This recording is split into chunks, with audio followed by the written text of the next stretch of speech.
हिंदुस्तान आज युवाओं का देश है and 66% population is young and energetic and only 9% population is at 60 and above year of age. And ये नंबर एंड परसेंटेज दोनों ही बढ़ने वाले हैं। एंड एक सर्वे की बात करें तो एज पर दिस सर्वे 2050 तक ये 9% की पॉपुलेशन है वो बढ़ के हो जाएगी 30%। मतलब 30% people will live at 60 and above year of age. Thanks to quality medical services are nowadays available, modern medical facilities are available, and people are more conscious about their health. And one more thing, female की जो average life है वो भी mail से ज़्यादा है। तो ये तो फैक्ट है, ये चेंज नहीं होने वाला। एंड रिटायरमेंट भी एक अनअवॉइडेबल थिंग है जो कि होने ही वाली है। बट क्या आप इसके लिए तैयार हैं? क्या आपने इसके लिए रिटायरमेंट प्लानिंग की है? Hi, myself Devin Sharma. I am a Chartered Wealth Manager and Retirement Architect. I am an author of my best-selling book Smart FinChamp. और अभी तक आपने अगर इस बुक को गो थ्रू नहीं हुए हैं तो प्लीज़ जाइए, अमेजोन पे बुक अवेलेबल है। And believe me, there lot of concepts on retirement planning and financial planning is there, so that will blow your mind.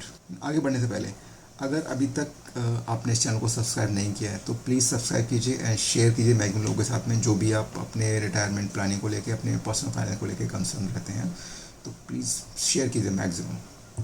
तो आइए बढ़ते हैं आगे एंड देखते हैं कि जब एज प्रोग्रेस होती है तो क्या चैलेंजेस लोग फेस करते हैं। तो सबसे बड़ा चैलेंज होता है उनका अकेलापन, मतलब लोनलीनेस। जब बच्चे बड़े हो जाते हैं तो डेफिनेट उनको मे बी जॉब के लिए, बिजनेस के लिए बाहर जाना पड़ता है, सिटी से बाहर एंड कभी कभी कंट्री से बाहर भी जाना पड़ता है। तो ये ट्रेंड सिस्टम तो शायद ऐसे ही रहने वाला है। तो ऐसे में बच्चे भी कभी कभी शायद घर आ पाते हैं, क्योंकि अपने शेड्यूल में इतना बिजी रहते हैं, अपनी जॉब में कम टाइम मिलता है, छुट्टियाँ कम मिलती हैं, तो वो कभी कभी ही आ पाते हैं। तो ऐसे में पेरेंट्स क्या होते हैं ना, वो काफ़ी लोनलीनेस फील करते हैं। तो बट ये सिस्टम तो आई थिंक ऐसे ही रहने वाला है।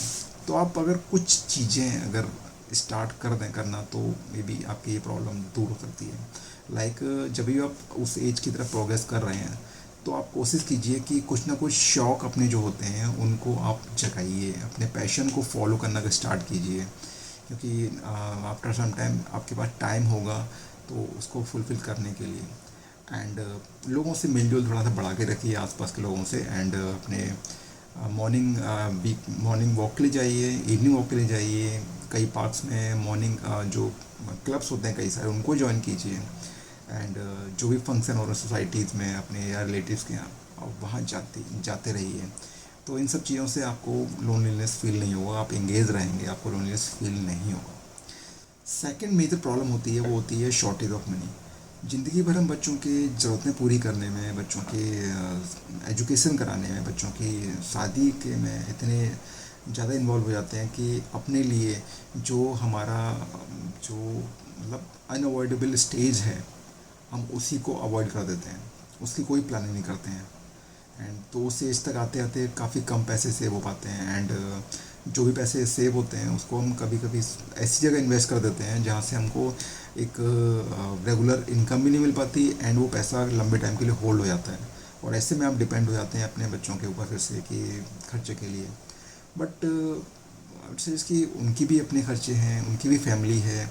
तो ऐसे में शायद वो भी आपको रेगुलर वे में एक्सपेंस या रेगुलर वे में आपको अमाउंट या आपके खर्चे के लिए पैसे शायद ना दे पाए। तीसरा चैलेंज होता है वो होता है हेल्थ रिलेटेड खर्चे। जैसे जैसे एज प्रोग्रेस करती है तो इम्यूनिटी भी कमज़ोर होने लगती है, तो लाइफस्टाइल डिजीज़ भी बॉडी को कवर करने लगती हैं। एंड ऐसे में मेडिकल एक्सपेंसेस जो होते हैं, मेडिकल केयर फैसिलिटी है, best medical care facility available है, बट वो अवेलेबिलिटी है एक कॉस्ट के ऊपर। जो कि अगर बड़े शहरों की बात करें तो वहाँ तो मेडिकल के जो खर्चे होते हैं मेडिकेयर फैसिलिटी के, वो तो और स्काई रॉकेटिंग होते हैं। छोटी छोटी बीमारी के लिए भी वहाँ काफ़ी सारा पैसा देना पड़ता है मेडिकल के हॉस्पिटल्स में। एंड वन मोर थिंग कि जो लाइफ एक्सपेक्टेंसी अब बढ़ती है, जब भी लाइफ एवरेज एज बढ़ रही है तो उसके साथ हो सकता है कि जब आप रिटायरमेंट में जब रिटायरमेंट में होते हैं तो आपके बच्चे भी रिटायरमेंट की तरफ आने लगते हैं। तो ऐसे में उनके भी खर्चे हैं एंड उनसे उस समय खर्चे की उम्मीद करना आई डोंट थिंक कि एक फेयर आइडिया रहेगा, बिकॉज उनके भी खर्चे हैं, उनके भी मेडिकल एक्सपेंसेस हैं। अगर चैलेंजेस हैं तो उनके सॉल्यूशन भी होंगे, यस।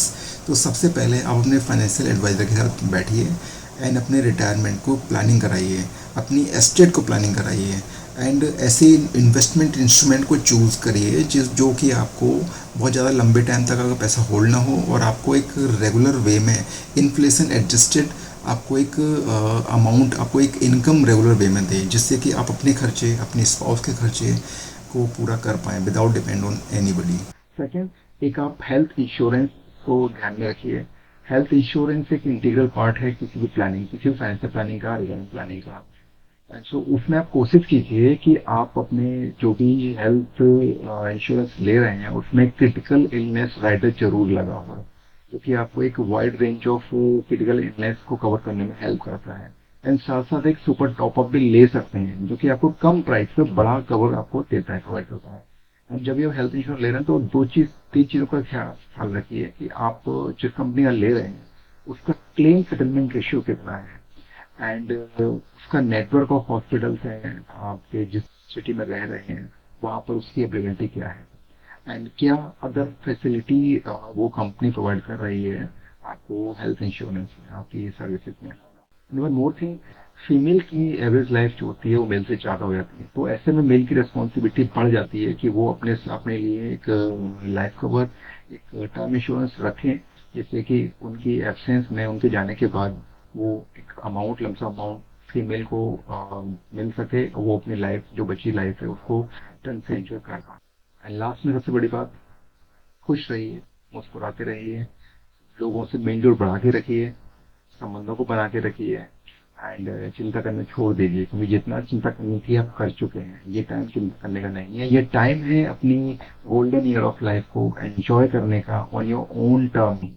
एंड वो जब भी पॉसिबल है जब आप राइट टाइम पर अपनी रिटायरमेंट प्लानिंग करेंगे with priority. Take care, bye.